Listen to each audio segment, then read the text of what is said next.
What's your hits this week? I got a lot of hits this week. Oh, wow, I thought this episode was really good. You know, you mentioned it before we started, which I thought was because we hadn't spoke on it yet. And you said, you know, the chemistry around episode 12, we would talk about the chemistry, the flow, the production, everything. And we're starting to see some signs of taking steps in that right direction, which I think was only a matter of time to begin with. Like I said, I got a lot of different hits. I want to start off with my man Triple R, the remarkable Ryan Rembrandt, and Precious tagging up against the Russell twins. That's, you know, I like that match for a lot of different reasons, but I like the experiment going on between the remarkable Ryan Rembrandt, Precious, and excuse me, I think I got my TV going off there, and Cassandra Golden teaming up and making this faction, and she's trying to make it work, and these guys got to figure out a way to make it work. Will they be able to make it work, or will there be an implosion? I'm looking forward to it. Another hit for me was Austin Lane's promo. The guy was fired up. He brought this energy, brought a passion to the promo scene that I would compare to Mike Anthony. Mike Anthony was another guy that I really liked seeing the promo from him because he was fired up. He was ready to go. Not only was Austin Lane fired up, ready to go, we also saw that same type of energy from Big Swole Justin Cole here this week when he cut his promo right before his match. He was fired up, ready to go. Another hit. Like I said, I got a bunch of hits this week for me. Another hit was it was a miss for me last week. It was a hit for me this week. And that is Super Ed and Ed McMahon. I was like, wait a minute. I thought he wasn't going to take him seriously. I thought Super Ed would be a character kind of floating around behind the scenes or just here and there. But McMahon is taking him seriously. He's coaching him on. He's giving him pointers. Look, this is what you got to do. If you ain't cheating, you ain't trying, I believe is what he said. Can he convince Super Ed to take these steps in this direction? It was a hit for me. I'm looking forward to it. Could he actually push him into doing something beyond his own limits? Another hit for me was Chris Lex and Carter Matthews. Carter Matthews in his debut, the fourth Hanson brother, I'll say.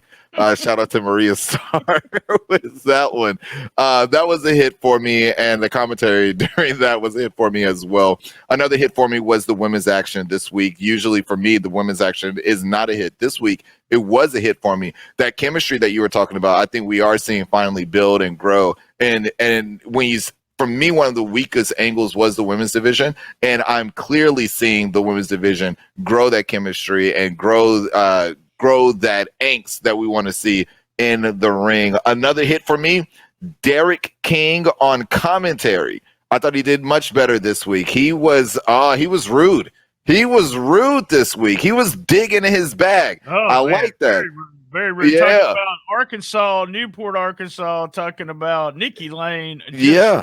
Hey, very good heel. Very good heel. Very good heel. And I would say after that, it was Austin Lane. I thought Austin Lane had a great match with Vicious there. And the last hit for me would be the super kick to accept the challenge from Austin Lane. That I did not see coming, and I really enjoyed it as a wrestling fan. So those are my hits right there. Man, I'm ready to ask you your misses. It's all the hits. Here we go. I only have one miss. No, wait. I love the promos. They're putting the promos in the right place. We talked about this before. You get it right before the match. And I like that. I really do. I love the idea of us showing a video of Dotson and Steele walking through the parking lot, coming through. It reminded me of the old Memphis wrestling. They always had fights in the parking lot. Man, Diana Taylor and her DDT finish. Big thumbs up, big thumbs up, big thumbs up for that match too. You two girls worked hard, nonstop. A lot of improvement from both ladies there. Man, they also had a little logo on a thing that told us about which girl was who. In a sense, they were wearing green tights. Who was wearing green? Who was wearing black? Austin Lane promo, very good promos in general. DK was in a suit. He wasn't in a polo and jeans. Like he was the king. A lot of inside comments by Derrick, and I hope, but he also came off as a total ass and a heel. And you know, you could tell Dustin was fantastic with this, and Maria was too. There's a fine line between the announcer being being able to call the action and being able to talk to the heel. In the sense, you can't always just say, "Oh, I hate you," kind of thing. But it felt like he was getting on Dustin and Maria's nerves too. So that's a good thing. It's a real good thing. And I'll wait for the MVP to talk about something else, but I just like the flow of the show. I thought it was good. Also, some funny stuff. What's in what's in the juice? And Maria said again, tequila. Maria was doing Russian imitation, which was really bad, and Dustin felt like it was really bad, but it was hilarious. Maria is talk about a fine line. She's a fine line between giving us too much comedy and not enough seriousness. But she has walked that line perfect all the time. And also, you didn't mention, who did the Crowleys kidnap? I was going to say at the end of the show, I was going to say also the Crowleys promo was really good. Who did they get? You never know. We'll have to wait and see creepy on that one. All right.